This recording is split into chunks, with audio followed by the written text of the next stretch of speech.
Welcome back to the channel, Collective Gamer 77. Today will be a Neo Geo X overview. With the upcoming release in November of the MVSX, I thought this would be a good time to revisit the Neo Geo X Gold by Tommo.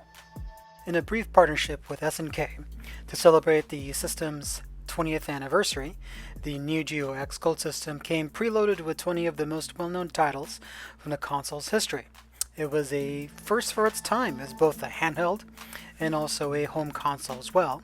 And even though the emulation wasn't quite up to snuff, especially once it was docked, with some graphical glitches and even some sound delays, I think for its time, especially revisiting it now, in comparison to the Neo Geo Mini, I think this was actually the better device.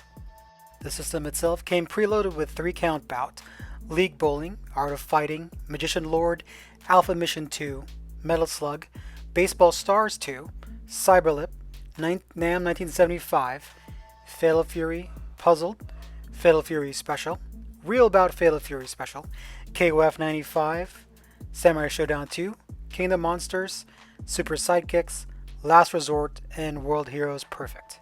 As briefly mentioned, one of the things this system got correct was including both a full-size Neo Geo arcade stick along with microswitches on the portable system itself.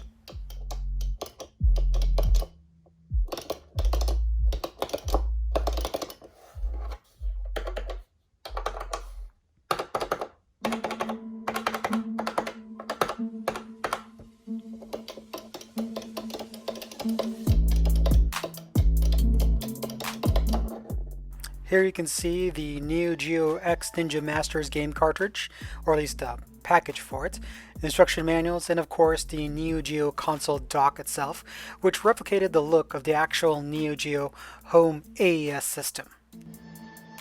Taking a look at the home AES system, you can see the reset button, you've got the power, HDMI, and AV out on the back, also the volume and on buttons in the front.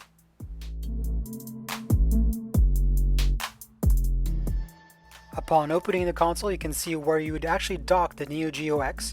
You've got the mini HDMI to the left, AV out in the middle, and power on the right.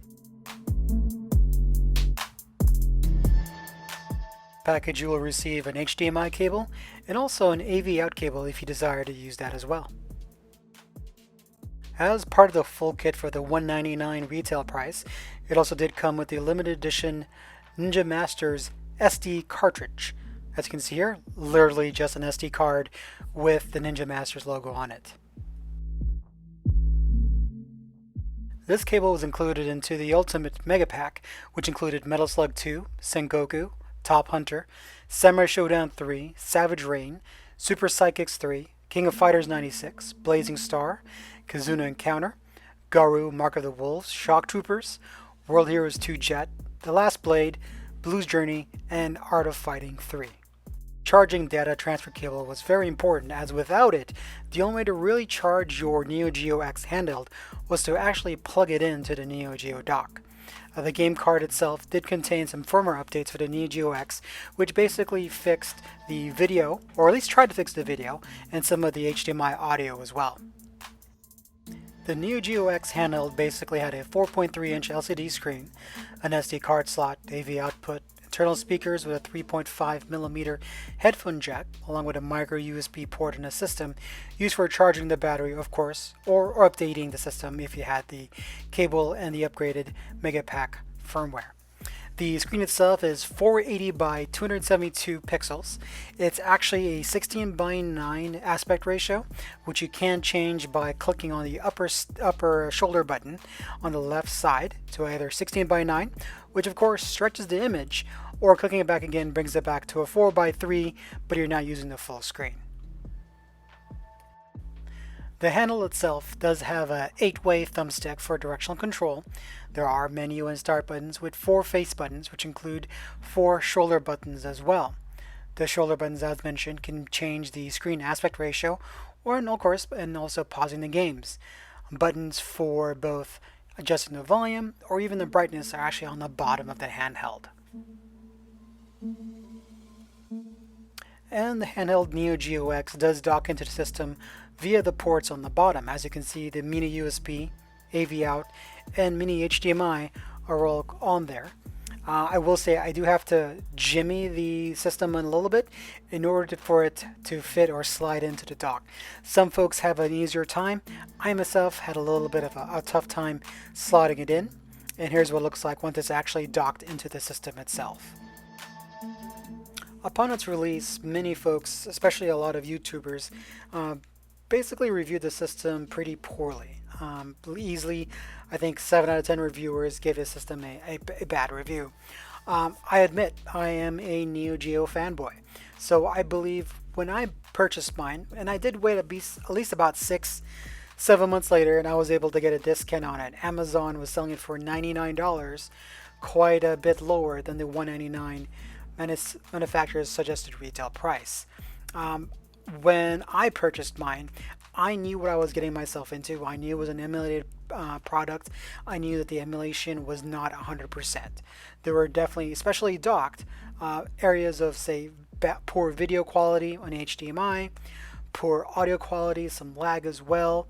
But as a handheld, I really loved it. I easily got anywhere between 4 to 6 hours of battery life.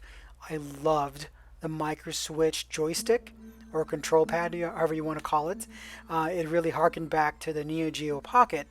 And considering this came out in 2012, 2013, it could at least show that micro switches are possible. Which, as you know, for folks that may have bought the Neo Geo Mini, SNK released that with analog joystick controls, which I think is much worse than the micro switch ones that they used here. Even though Tommo did have some low manufacturing standards, at least they're able to get that aspect of it correct. And taking a look back at this with some rose tinted glasses, I did of course pick up this unit just because I wanted to have my portable Neo Geo games, and at that time I was really wanting to support SNK, especially if it was a quality product. Unfortunately, it wasn't quite up to snuff, but again, I got mine for about $99, so it was a good deal. And even then, and I think that's part of the reason why I gave it some leeway and a bit of a pass. If I had paid that full $200 and I was expecting 100% emulation, I believe then I would have been disappointed like many reviewers were. But since I paid less, and of course thanks to those reviewers knew what I was getting myself into and was able to adjust my expectations, I was able to enjoy the system for what it is. The games itself, at least for me, controlled fairly well. I didn't have really any problems using any of the quarter circle motions, dragon punch motions, the yoga fire, buster wolf motions, and the joystick greatly helped with that. It is still one of my favorite handheld joysticks to this date, besides the Neo Geo Pocket. That, I think, if they could ever bring that back, or if SNK were to re-release it, I would buy it in a heartbeat, especially if we were able to play Neo Geo Pocket and also Neo Geo games. And then the only other knock really is the fact that the LCD screen itself was 16:9. It would have been nice if they had a 4:3, so then that way it'd be more arcade perfect. It does bother me a little bit that there are the black bars on both sides of the screen when playing in 4:3. I do prefer having it full screen, but I don't like seeing it stretched. And really the only other handheld that had this kind of a same idea was of course the Sega Nomad, or even the Turbo Express, where you could have it either as a home console or have it in the go as a handheld. That said, this of course came 5 years even before the Switch, and I think did an excellent job. For folks that were able to get it at that time, or even before the prices went up, some of the prices sealed are pretty ridiculous. I've seen it as high as $500 to $1,000, which I think is pretty ridiculous for this unit. That said, you can find it opened or used for at least $100 to $150. I can find any of the Neo Geo X joysticks easily on sale on Amazon. They usually go for about $59.99, but I've seen it on sale as low as $39.99. So I usually just wait for those, and that's when I picked up 2 of my Neo Geo X extra joysticks because I do want to use it with the upcoming Poly Mega Machine. the system itself does hold a charge very well. I've literally charged this unit full, put it back into its box, and not touch it for about 6 months, come back, and it still powers on. Battery life when actually playing it is anywhere between 4 to 6 hours, depending, of course, on the volume used as far as the level and also the brightness. I usually like to keep mine right around that mid-level, both in volume or lower if I use a headset, or on the brightness, usually around the middle mark, as the LCD is pretty decent. There's no tearing, it's smooth. There's just slight problems with the emulation, but honestly, on this small of a screen, it's kind of hard to spot it. It's only when you dock it, view it via HDMI, that you really notice the emulation problems. It's also a system you can find used pretty easily on eBay. I recommend used because usually the prices are anywhere between $100 to about $160. New and sealed goes for much higher, which is I think pretty ridiculous, where I've seen them go from $400 to $1,000 plus, which is pretty ridiculous for this system, new and sealed. Again, anywhere between that 100 to 160. I think for me, if it was complete with the Neo Geo console dock, the Neo Geo handheld, joystick, the actual box, everything else complete, that's about the right price for this handheld system. And of course, as it's been many years since release, there have been a lot of jailbreaks. There's been a lot of firmware updates as far as folks loading other emulators onto the system, which you can definitely do, especially if you want to take advantage of many of the Neo Geo or other fighting arcade games, thanks to that clickety stick.